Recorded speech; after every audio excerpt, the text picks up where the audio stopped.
Hello and welcome back. We've reached the conclusion of this unit on the Sephardic Jerusalemite tradition, the last of the three traditions we have explored. Before we move forward, let's briefly review what we have covered so far. This tradition comprises two historical and musical layers. The first emerged with the arrival of Sephardic Jewish refugees in Jerusalem following their expulsion from Spain in the late 15th century. By the 16th century, this community had established itself as the religious and cultural elite among Jerusalem's Jews, shaping the prayer style practiced in the city and making its paraliturgical repertoire a key element of the local soundscape. Their Sephardic musical heritage came to be influenced with the Turkish makam system, which dominated the region during the Ottoman rule.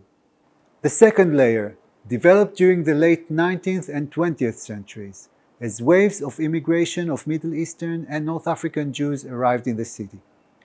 These newcomers brought diverse musical styles, blending urban traditions of Arabic art and popular music from their origins into Jewish prayers and customs such as bakashot and slichot.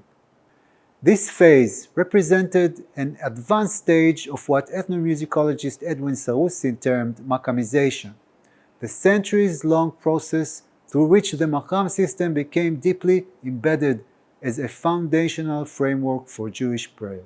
As we heard in our panel, the evolution of the modern Sephardic Jerusalemite tradition is ongoing, shaped by various cultural and political developments. It was influenced by the interactions of the new immigrant Jewish communities with the prominent Sephardic community, whose presence filled the city's streets with Ladino dialect and distinctive prayer style.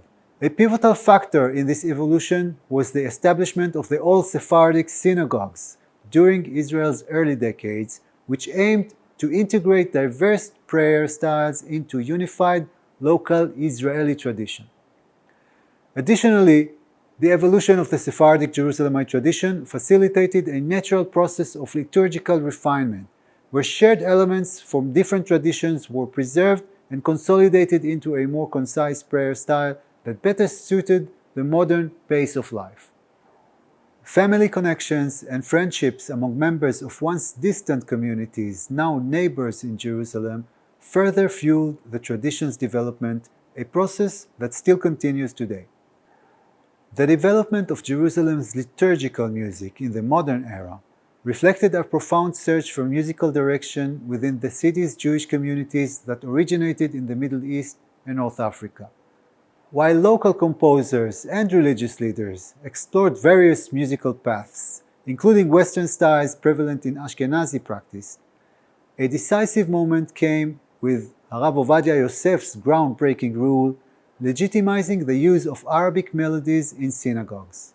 Harav Ovadia Yosef's influence on the development of the Jerusalem tradition as we know it today cannot be overstated. At a time of Western musical hegemony in Israeli culture, his ruling provided crucial religious legitimacy for continuing and strengthening a centuries-old tradition of incorporating Arabic musical elements in Jewish liturgical practice. Remarkably, the incorporation of these melodies into synagogue worship not only gave them sacred content, but also ensured their preservation in ways often lost in commercial music world.